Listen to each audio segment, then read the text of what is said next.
Well, 30 years ago, Brian and Bobby Houston started the Hillsong Church in a suburban school hall in the outer suburbs of Sydney. Today, it's an international phenomenon, generating millions in revenue worldwide. But serious questions are now being asked about what Hillsong is spending all that money on and why it's allowed to get away without paying any tax. You say you're rich and have need of nothing. They want to build the biggest church in the world. This is a rich, rich church. Money is a corrupting thing, and the love of money destroys families, it destroys homes. That you have an eternal hope, that heaven is your home, and what a powerful promise that is. What could you do with 55 million? God, what we could do with that. When you claim you're from God, what other higher authority can you work with? They say they're not doing the wrong thing, just prove it. There's money to be made in Jesus, lots of it. One cash offering of $7.7 million. And the best part is, it's all tax-free. Everybody say taxes. Who wouldn't like to start up an organisation that gives you eternal life and freedom from taxes as well? Tonight, the truth about the Hillsong Church and how they're taking ordinary Aussie taxpayers for a ride. People are really starting to ask questions about why they're going to work and paying tax, and, you know, these guys are going to work and not paying any at all. We'll reveal the tax-free millions this mega church is making, the lavish lifestyles of its founders, Brian and Bobby Houston, and we've got the documents that show where all the money is really going. This is part of a big, big worldwide movement which is really preying on people's greed and their need for some sort of spiritual salvation. If there's any such thing as God's country, then this is it. This is Baulkham Hills in Sydney's northwest. It's the closest thing Australia has to a Bible Belt. Thousands of middle-class families living the suburban dream. And down there, smack bang right in the middle of it, is Hillsong headquarters. A $25 million monstrosity that looks more like an entertainment centre than a church. Other Hillsongs have sprung up in Melbourne and Brisbane, where police are needed to manage the huge crowds who come every weekend. Inside, it's all about the show. There's rock music, huge video screens, and its charismatic frontman, Brian Houston. For the favour and grace of God on your life. That's what I believe. What sort of person is Brian Houston? He's a very slick creation of his own making, I think. He would have been successful in almost any business, but he found Christianity, and that's been his real bonanza, I think. Don't move back from being committed to turning it into pools of blessing. Here you have to give to receive, and the more you give, the more God will like you. It's about sowing so that we can reap, so that we can sow, that we can reap. Every Sunday there are 84 services like this held around Australia and the world, each one raking in tens of thousands at a time. Places like New York, London and Paris now have a Hillsong, but it wasn't always like this. When you first went there, did it look anything like it is today? Oh, nothing at all. I guess Brian's still on stage, which is one part, but it was very quiet. There was a band. It was fairly low key for a Pentecostal church. Brian Houston and his glamorous wife Bobby come from New Zealand. It was 30 years ago this year when they set up the Hills Christian Life Centre. Their first service was in a school hall. Just 45 people showed up. Tanya Levin joined when she was a teenager. In the early days, there was very little emphasis on money. There were only a few hundred people. There were working class families, most of them, and it wasn't a focus at all. The Hills Christian Life Centre would become Hillsong, where these days the talk is often about money and membership. It's learn how to attract people. It's amazing how your finances will grow. Brian Houston even wrote a book called You Need More Money. There's a constant call for funds to expand his church and his empire. How generous are you?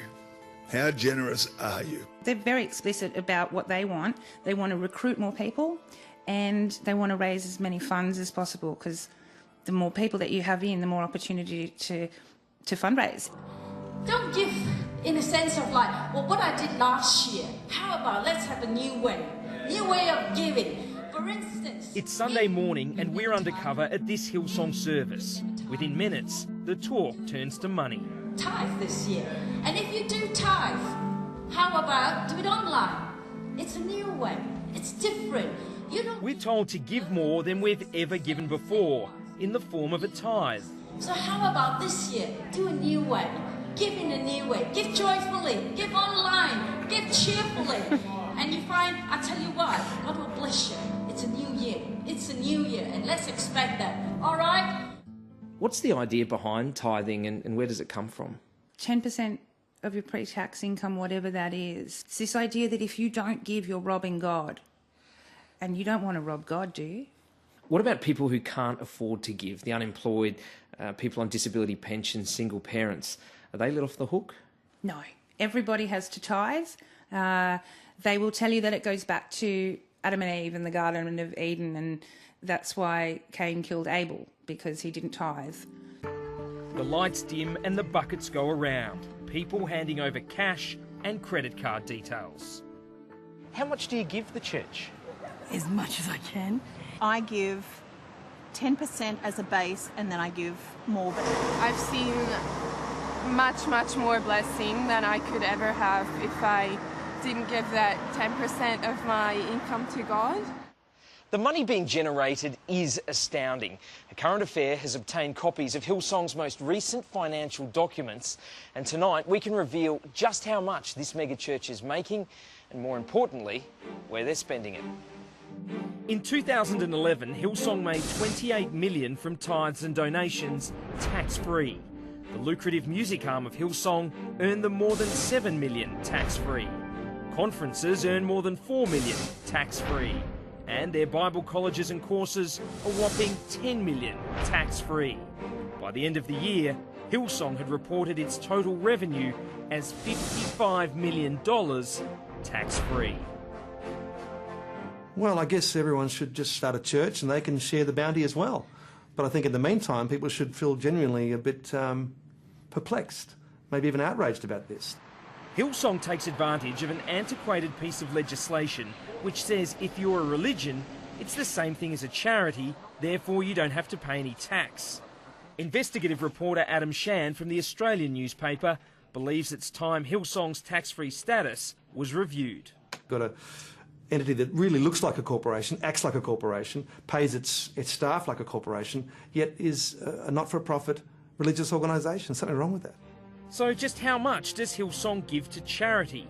Well, that's hard to know for sure because they don't make it clear. But according to the records we've obtained, in 2011, Hillsong paid $5.5 million to missions and overseas aid, although it doesn't explain what they are. We do know that its program called Life Aid Australia spent just $944,000, and another program to alleviate poverty and suffering around the world just $144,000. Remember, this from a total revenue of $55 million. Why can't we know exactly how it was spent? Why can't we ask that question? Because they won't tell us. The law protects them. They can do whatever they want. I don't have a problem with what church does with the finance that I give to it, because I trust their heart. Do you believe that the money that you give goes to help other people? I do. Help those in need? I do. Help the poor? I do. Look, Hillsong is full of well-meaning, decent people who are caught up believing that they are contributing to the community, that they're helping other people. But I guess they don't realise they're just helping Hillsong. What did Jesus say about money? He had all these problems with people with money, you know, and used to talk about, sorry, I get a bit upset, but he used to talk about sit up the back and don't promote yourself and don't all this sort of stuff, but feed my sheep. And that's what we try to do here. While Brian Houston does a lot of talking, the Reverend Bill Cruz does a lot of doing. Every day, his Loaves and Fishes restaurant in Western Sydney serves up 1,000 free meals to those who can't afford one. We live hand to mouth, just like these people. We live hand to mouth. And if we had millions of dollars coming through, we'd spend it, because these people who come here are the poorest of the poor, the most needy, the most distressed. They're homeless, they're in and out of hospital, they're sick, all of these sorts of things. They need all this hope. Bill Cruz believes that unless Hillsong spends its money directly on charity, then it should be made to contribute like the rest of us. Well, I think it should be taxed. If it doesn't go to help the poor, the amount of money that come in should be taxed like anything else. It's a business just like anything else. As the corporate prayer of believers together. It's not just Hillsong. Phil Pringle's C3 Pentecostal Church pulled in $13 million in Sydney alone. Scientology earned $17 million, and the Seventh-day Adventists $70 million in the South Pacific region. Every year, more than $30 billion leaks out of the tax system to these not-for-profits, or the expense of these not-for-profits. At this time, where we're in, deficit budgets, and we're seeing hospitals, roads, schools, their budgets being cut, this is money that could be going towards that. And I don't think it would harm Hillsong or any of the other churches to pay their fair whack like everybody else does, or at least should do in the system. It says, render therefore to all their due. Taxes. Everybody say taxes. Taxes, to whom taxes are due. How would you describe the lifestyle of Brian and Bobby Houston? Oh, it's got to be just short of Jana Reinhardt. It's a luxurious lifestyle. It's an international, cosmopolitan, celebrity lifestyle. Brian rides a Harley and travels the world earning money for his ministry. When Brian Houston goes to speak at foreign churches, he's given what they call love offerings, which often can be, piles of cash that he carries away in a suitcase. The tax office has no idea about that. He's not asked to account for that in any way. Not only are Brian and Bobby Houston living luxury lifestyles, they're also working the system to pay as little tax as possible. And here's how they're doing it.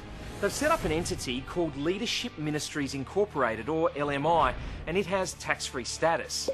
The Houstons own 2 properties and they sold them to LMI, so it doesn't have to pay any tax on them.